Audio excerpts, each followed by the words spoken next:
Modi Hitler Shahi పద్ధతి తొలగలి తొలగలి Modi Hitler Shahi పద్ధతి తొలగలి తొలగలి ಪ್ರಾಮಾಣಿಕರಿಗೆ ಜಯವಾಗಲಿ ಜಯವಾಗಲಿ।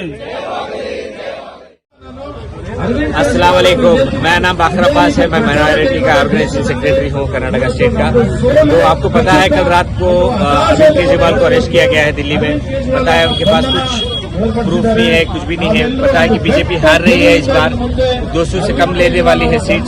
उसके लिए वो चाह रहे हैं कि केजरीवाल को ये करके डाइवर्ट करना है। इलेक्टोरल बॉन्ड का भी अभी सुप्रीम कोर्ट ने बड़ा खुलासा किया पूरे डिटेल्स के साथ, किसने कितना पैसा लिया, किस किस को ईडी के रख के कैसा पैसा बनाया उन्होंने। तो वो सब माइंड डाइवर्ट करने के लिए सीएए भी लाया उन्होंने। तो इसी के साथ हम लोग इधर प्रोटेस्ट कर रहे हैं फ्रीडम पार्क में। हम सब यही करना चाह रहे हैं कि इस बार जुड़ के सब मिलकर काम करेंगे। इंशाल्लाह इस बार इंडिया अलायंस को जिताएंगे। वालेकुम सबको, एल्रिಗೂ नमस्कार। आज हम लोग यहाँ कर्नाटका में फ्रीडम पार्क में आज जो हमारे दिल्ली के चीफ मिनिस्टर अरविंद केजरीवाल है उनको जो अरेस्ट किया गया है कल रात में, उसके खिलाफ हम लोग प्रोटेस्ट कर रहे हैं।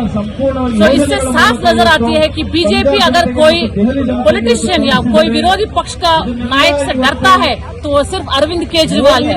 इसीलिए बिल्कुल लोकसभा इलेक्शन से पहले वो अरविंद केजरीवाल को अरेस्ट कर चुके हैं।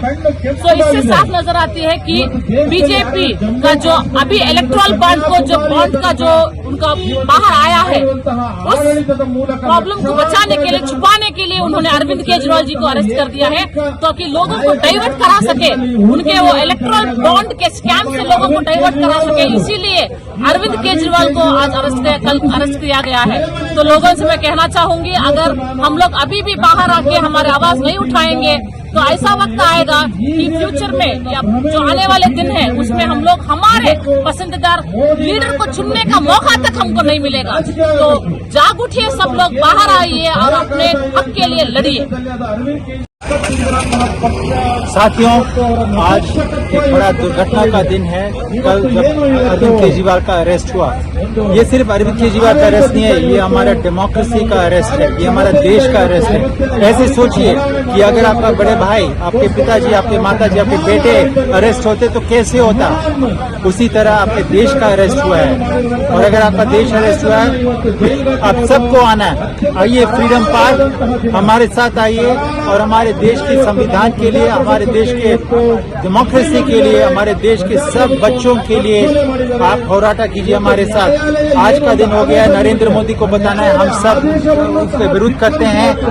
ऐसा नहीं होगा कि उसका राय चलेगा, उसका राय नहीं चलेगा, हमारा प्रजा का राय चलेगा, और ऐसे ही उनको दिखाना है। आइए फ्रीडम पार्क अभी भी। Thank you. ನಾವೆಲ್ಲರೂ ಒಕ್ಕೊರಲಿನಿಂದ ಒಗ್ಗಟ್ಟಿನ ಧ್ವನಿಯಿಂದ ನಾವೆಲ್ಲರೂ ಇವತ್ತು ಖಂಡಿಸಬೇಕಾಗಿದೆ। ಇದೇ ರೀತಿ ನಮ್ಮ ಹೋರಾಟ ಮುಂದುವರಿಯಬೇಕು। ವ್ಯವಸ್ಥೆ ಮಾಡ್ತಾ ಇರುವಂತಹ ಒಂದು ಹೋರಾಟಕ್ಕೆ ಯಾವತ್ತೂ ನಮಗೆ ಜಯ ಸಿಗುತ್ತೆ। ಇವತ್ತು ಅರವಿಂದ್ ಕೇಜ್ರಿವಾಲ್ ಅವರ ಬಂಧನ ತಾತ್ಕಾಲಿಕ ಅಷ್ಟೇ, ಕರೋड़ों रुपए का घोटाला किया उन लोगों को अब तक ಒಗ್ಗಟ್ಟಾಗಿ ಧೈರ್ಯವಾಗಿ ಇವತ್ತು ಈ ಒಂದು ರಾಕ್ಷಸ ಪ್ರವೃತ್ತಿ ರಾಜಕಾರಣಿಗಳನ್ನ ಎದುರಿಸಬೇಕು। उनको छोड़ने के मार्ग पे हम लोग आज काला फ्रीडम पार्क में रात में जो हमारे नेता अरविंद केजरीवाल को जो अरेस्ट किए, उसके सिलसिले में हम लोग यहाँ पे इकट्ठे हुए हैं।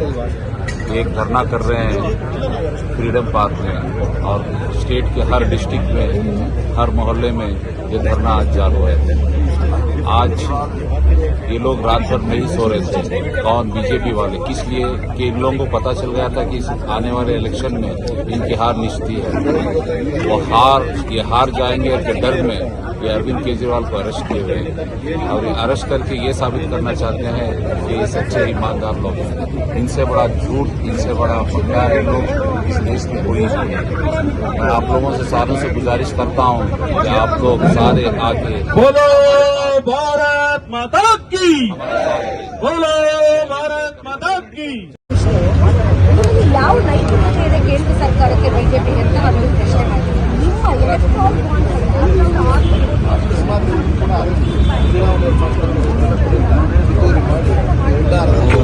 ದರೋಡೆಕೋರರು, ಹಪ್ತಾ ವಸೂಲಿಕಾರರು, ಲಂಚಕೋರರು, ಬೇರೆಯವರ ಮೇಲೆ ಲಂಚ ಹೊರಿಸತಕ್ಕಂಥ ರೀತಿಯಲ್ಲಿ ಮಾಡ್ತಿರೋದು ನೋಡಿದ್ರೆ ಇದು ಪ್ರಜಾಪ್ರಭುತ್ವದ ಕಗ್ಗೊಲೆ. ಸಂವಿಧಾನವನ್ನು ಬದಲಾಯಿಸಬೇಕು, ಮನು ಸಂಸ್ಕೃತಿ ಅಥವಾ RSS ಸಂಸ್ಕೃತಿಯನ್ನು ತರಲೇಬೇಕು.